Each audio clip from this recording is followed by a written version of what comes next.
যোৱাকালি ৰাতি মানে কোনোবা দুৰ্বৃত্তকাৰীয়ে মানে আহি পেলাই ইয়াত কোলাইক্ৰ গাঁৱত মানে এখন বাৰীত মানে গোটেই বাৰীখন মানে আমাৰে আছিলে। মোৰ দেউতাৰ নামত আছে মাটি, ইয়াত 2 বিঘা মাটি আছে আৰু এই মাটিত আমি তামোল ৰুইছিলোঁ যোৱা বছৰ তামোল ৰুওঁতে মানে আজি ৰাতিপুৱা আহি দেখোঁ মানে গোটেই তামোল পুলিবিলাক মানে প্ৰায় 100-150 মান তামোল পুলি গছকি মহৰিয়াই মানে ভাঙি থৈ যায়।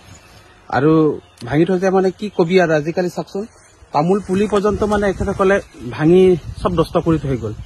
এতিয়া আজিকালি যদি মোৰ লগত যদি কিবা দুশ্মনী আছে মোৰ লগত ডাইৰেক্ট ক'ব লাগে যে আমুক হৈছে তহুক হৈছে, কিন্তু গছৰ পুলি লগত এখেতসকলৰ কিহৰ দুশ্মনী? মোৰ লগত দুশ্মনী আছে, মোৰ লগত ডাইৰেক্ট কথা পাতক। কি বিষয়ত দুশ্মনী হৈছে, কি কৰিব লাগে, মই কি কৰাৰ কাৰণে এখেতসকলে বেয়া পাইছে, বা এখেতসকলে ইয়াত তামোল পুলি ৰোৱাৰ কাৰণে বেয়া পাইছে নেকি? আজি ঘটনাটো আজিয়ে ফাৰ্ষ্ট নহয়, এই ঘটনা আজি ধৰক 3বাৰ হৈ গ'ল। 3বাৰ এইবাৰ বেছিকৈ কৰি গৈছে কথা। কি বিচাৰে?